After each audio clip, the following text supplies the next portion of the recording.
guys, welcome to another new vlog and long time no see. And guess what, kung saan naman tayo pupunta ngayon? Hindi naman tayo maglalakwat, so hindi naman tayo magta-travel.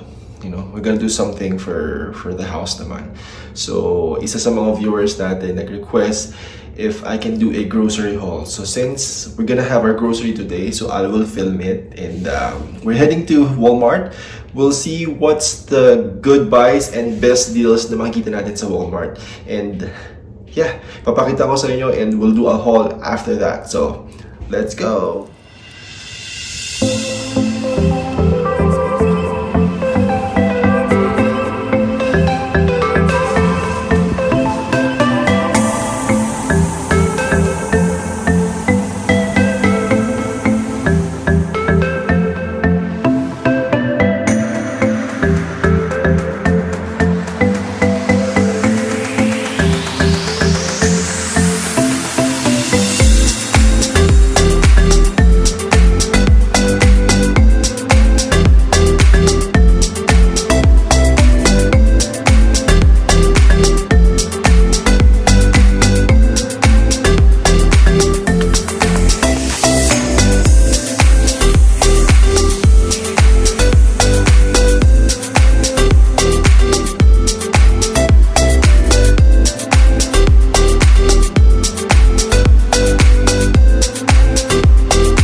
Kakarating lang namin from Walmart and also we passed by Filipino store.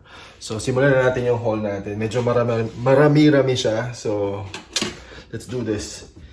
So naik ko muna to kasi matutunaw siya. So we bought ice cream, of course.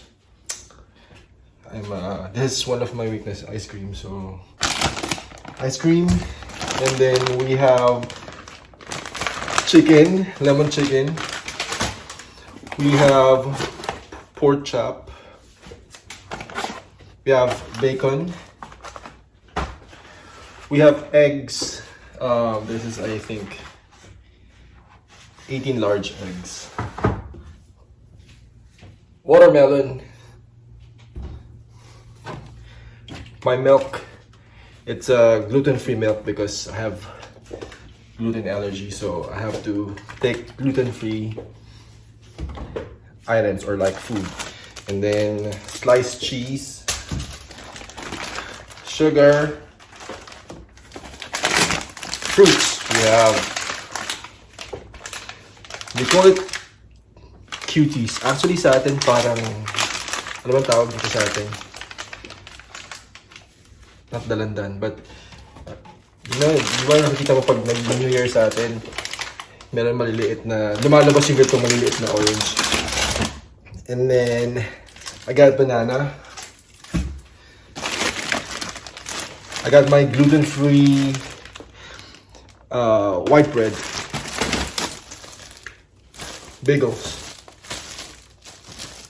And then, I got also 2 McCormick fajita mix. I love fajita, so sometimes, you know, nagpapaka-Mexican tayo, so I cook fajita, which is I really love. When I did first cook yung fajita, I like 2 weeks ago, kala ko di ko ma-achieve, but when I put this McCormick mix, it's so nice.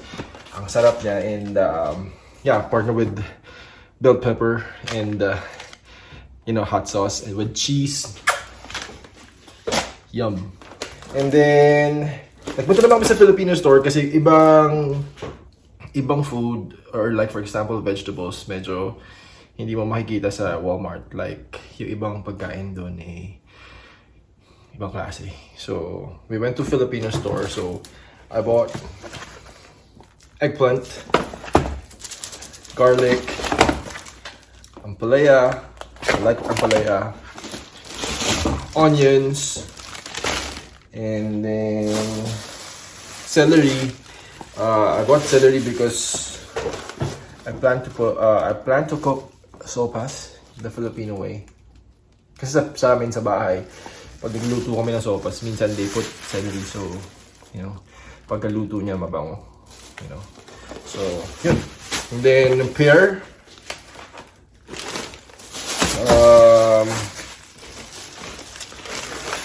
tomatoes, and then we have this chili garlic sauce. Favorite ko rin to. I love spicy food, but since ina-acid ako, so minsan, you know, hindi ko siya, how do I say it, like sinusobrahan. But ito medyo mild lang siya, pero iba yung take nila ng spicy food. I mean, especially this, medyo maanghang daw. But for me, mataas yung tolerance ko, so I think, yeah, hindi masyado. So masarap siya, and yun. And for your information, guys, I'm from Bicol. So my parents is from Bicol. So yung tolerance natin sa maanghang is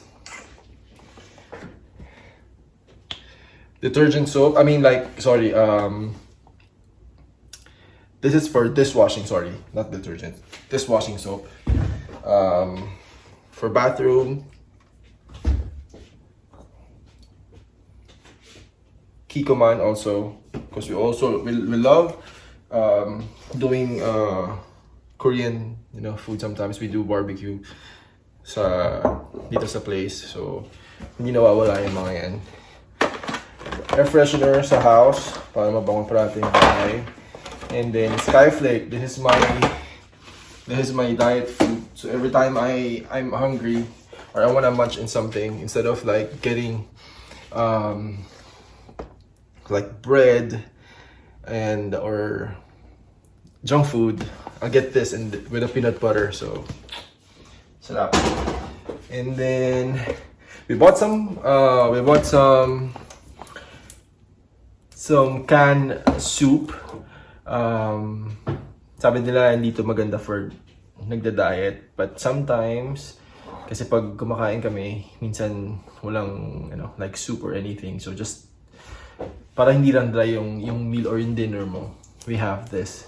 So hindi naman araw-araw, so yeah. I have 4 actually, 4. And then I bought hangers para sa mga damit namin dyan. And yeah, that's it. And then had also some snacks here. Pero iba na yun. But anyway, yun lang so far. So total ng pinamili natin is sa Walmart. Total ng pinamili natin sa Walmart is $215. So may mga plus pa yun. Yeah. This is for Walmart. And then for Filipino store naman, it's 127. So mga 300 plus tayo today. But usually naman yung grocery naman nito, it takes us like a month already. You know, like yung mga importanteng, minsan we just like go sa store pag we need, like for example, bread, wala na yung bread. Kasi syempre may shelf life for a week. So pag naubos yan, or what else, like water, we go out and yun lang yung mga extras na binibili namin for the month. So yun. So I want to show you also I want to also show you our tray, what we use, because pag pupunta kami ng Walmart, we don't get the plastic kasi may bayad yun, it's 10 cents. But it's okay, but the thing is, ang dami ng plastic so sa house, so ang hirap na i-collect minsan. So what we did actually is we bought this. So Walmart din siya. So every time na may mga binibili kami, we just put everything here and then lagay sa trunk ng car para diretso na yun. And after this, we put it here and then we sanitize. So we wipe everything with I'll show you. So sinisanitize ko rin lahat ng pinamimili, so at least para pag linagay mo sa fridge or you put it on the cabinets, everything is clean. Yeah, nowadays you have to be sure sa lahat ng mga inalagay mo sa bahay mo kasi you don't know, syempre, di ba, yung virus na nagagaling sa labas. So sometimes you feel it's too much, but for me, wala mong mawawala kung gagawin mo. But here, I'll just show you how do I do it. So we have this every time, the Clorox wipes, which kills 99% of bacteria and viruses. So for example, we wipe this and then hayaan lang siya mag-dry, and then pag nag-dry siya, straight to the cabinet. Ganun lang kasimple. So yun. So I have these 2 trays para save the Mother Earth. Wala tayong masyadong plastic na kinukuha. It's just that we don't wanna get the plastic that's 10 cents. It's fine. But the thing is, every time bumibili ka, you go every time sa stores and you get some stuff, they always give you plastic. So it's better not to have it. Though I have some, but yun talaga hindi nila ibibigay sa'yo without getting the plastic. But these are free also. So these are free. So yun. So yun lang, guys. This is my quick Walmart haul plus the Filipino store. Well, I hope that you guys follow me on my social media and watch all my videos, guys. If you wanna do something or do any suggestions, if you have any suggestions na pwede natin gawin for the video, gusto nyong malaman feel free to let me know. Kasi itong haul na to, itong Walmart video na to, what we did, it was suggested by one viewer. So she keeps on reminding me if ever you can do Walmart haul, so at least I can see how you do it, or like I can see anong meron sa Walmart since from Philippines siya. So yun, wala akong problema doon. So you guys keep watching on my videos, follow me on my social media, feel free to comment, make suggestions, and we'll try to do it on our next video. So yun, keep safe, guys. Please also hit the notification bell so you guys will be notified every time I'll be uploading new videos. So maraming salamat. Thanks for joining me on this video, and I'll see you again next time, guys. Bye and take care.